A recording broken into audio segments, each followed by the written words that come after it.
Hey there, wealth builders. It's your buddy Wick, the Candleman, coming straight to you from Wick's Wealth. You know the drill, I'm here to shine a light on the money stuff that actually matters. Using simple stories and real-life examples so you can keep more of your hard-earned cash and build the freedom you deserve. Picture this, folks. It's a Tuesday night, you're finally kicking back after work with a cold one, and boom. The living room goes pitch black. Your light bulb just crapped out again. You roll your eyes, grab a replacement from the junk drawer, screw it in, and the lights come back on. Annoying? Absolutely. But what if I told you that moment isn't just bad luck? What if it's been engineered on purpose for over 100 years to make you reach for your wallet way more often than you should? That same sinking feeling when your iPhone battery dies at 20% by noon, or your HP printer refuses to print even though the cartridge still has plenty of ink left, that frustration is pure psychology at work. And it's quietly draining thousands from your bank account every few years, money that could be compounding in your brokerage account or 401k instead. Today we're exposing one of the sneakiest corporate schemes most Americans have never heard of, the Phoebus Cartel. Stick around, because by the end of this video you'll see exactly how big companies turn built to last into built to break on schedule, and more importantly, exactly what you can do to stop paying their sneaky replacement tax and protect your wealth. Let's kick things off with a belief most of us carry without even questioning it. We assume companies want their products to last forever. A durable phone or laptop should create loyal customers who come back when they're ready for an upgrade, right? Sounds logical.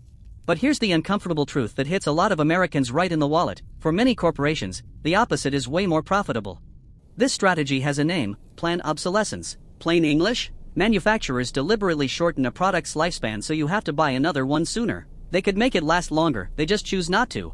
And the whole thing started with something as everyday as a light bulb. Back in the early 1920s, electric bulbs were a game changer. The good ones lasted 2,000 to 2,500 hours or more. People bought them, they worked for years, and sales started slowing down. The big manufacturers panicked. So on December 23, 1924, right before Christmas, top executives from the world's biggest bulb companies met in secret in Geneva, Switzerland. We're talking Philips, Osram, General Electric, yes, the American giant, and a few others. They formed the Phoebus Cartel, named after Phoebus, the Greek god of light. Cute, right?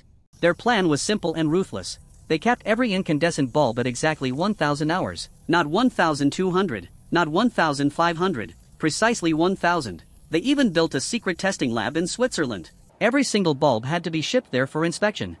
Make a bulb that lasted longer? Huge fine. Burn out too early? Also a fine. The sweet spot was perfect, long enough that customers wouldn't riot, short enough that they'd need replacements on a regular basis. They also carved up the entire world into exclusive territories so nobody competed on price. Prices went up, lifespans went down, and profits exploded. The cartel lasted until the late 1930s when World War II broke it up. But the idea never died. It became the blueprint for almost every industry we rely on today: phones, laptops, printers, washing machines, clothes, even cars. Let me show you how this plays out in real American life right now, situations you've probably lived through yourself.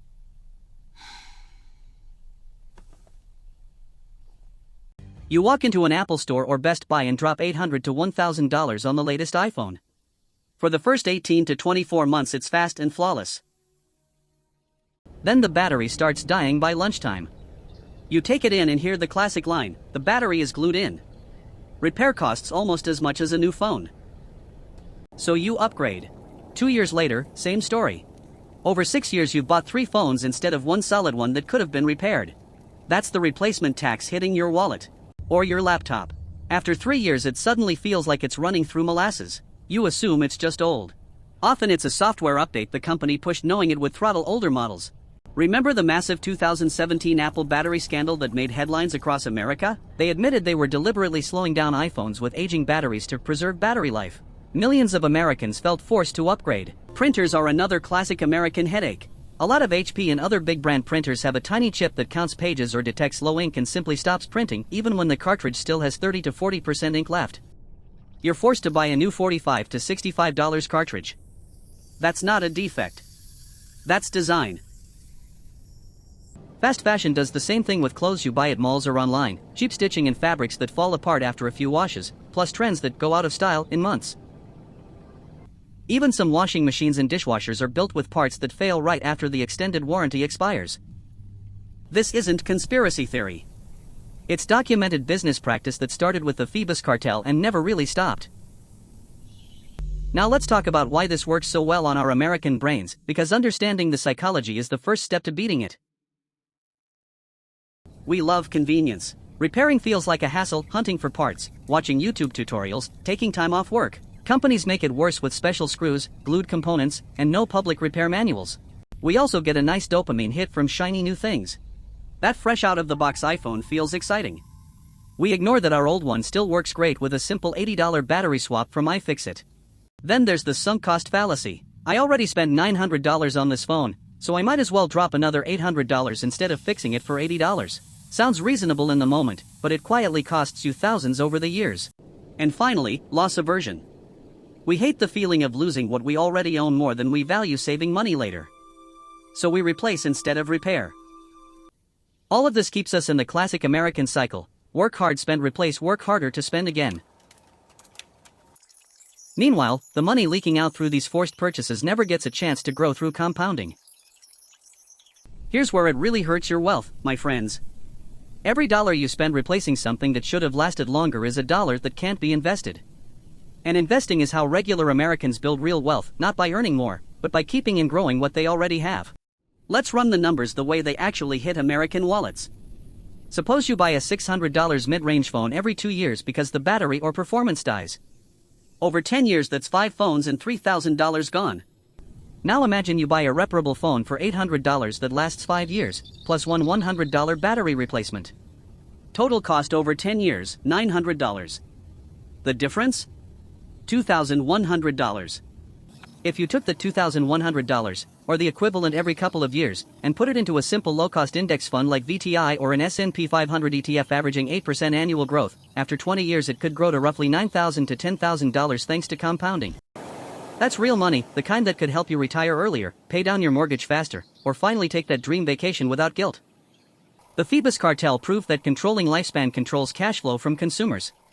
Today that same principle drains the average American's wealth while the wealthy buy quality once, maintain it, and let their money work for them. The difference isn't how much they earn, it's how little they waste on the replacement tax. So what can you actually do about it? Here's your practical American action plan. First, research before you buy. Look up repairability scores. Brands like Fairphone and Framework laptops are built so you can swap parts yourself. Some appliance makers still make machines meant to last decades. Check iFixit.com, they rate products and sell parts with step-by-step guides. Second, support the right to repair movement. It's already making progress here in the US. Massachusetts passed the first auto right to repair law back in 2012. More states are following, New York, California, and others have bills moving forward. Contact your state representatives and tell them you want the same access to parts and manuals that manufacturers give their authorized shops. Your voice matters. Third, learn basic repairs or find local help. YouTube is loaded with free tutorials. Repair cafes are popping up in cities across America, friendly spots where volunteers help you fix stuff for cheap or free. An $80 battery swap beats an $800 new phone every single time. Fourth, always calculate lifetime cost, not just the sticker price. Ask yourself, over 5 or 10 years, including repairs and replacements, how much will this really cost me? Often the slightly more expensive option saves you thousands. Fifth, track your own replacement tax for 1 month. Every time something breaks too soon, write down what you spent to replace it. At the end of the month, add it up. That number is money that could have been invested. Starting next month, automatically move that amount into a high-yield savings account or brokerage. Watch it grow instead of disappear. And remember this simple rule from your candleman: provide your own light. Invest in things built to last, learn to maintain them, and refuse to play the replacement game whenever you can. My friends, the Phoebus Cartel may be history, but its shadow still falls across every product designed to fail just in time. They wanted to keep you in the dark about where your money was really going. But now the light is on. Knowledge is power, or in my world, it's the flame that never goes out. By understanding planned obsolescence, you're not just saving a few $100 here and there. You're protecting the future you're working so hard to build. You're turning that sneaky replacement tax into fuel for your wealth engine. Every time you choose repair over replace, you're choosing freedom over the cycle. So the next time a bulb burns out, your iPhone battery complains, or your printer throws a fit, pause for a second. Ask yourself, is this by design? Can I fix it instead? Then make the choice that builds your wealth, not theirs. If this video opened your eyes, do me a favor, hit that like button, subscribe for more straight talk about money, and share it with someone whose wallet needs protecting. Drop a comment below. What's the most frustrating planned failure you've dealt with lately? I read every single one. Your money. Your rules. Until next time, keep that flame of financial wisdom burning bright.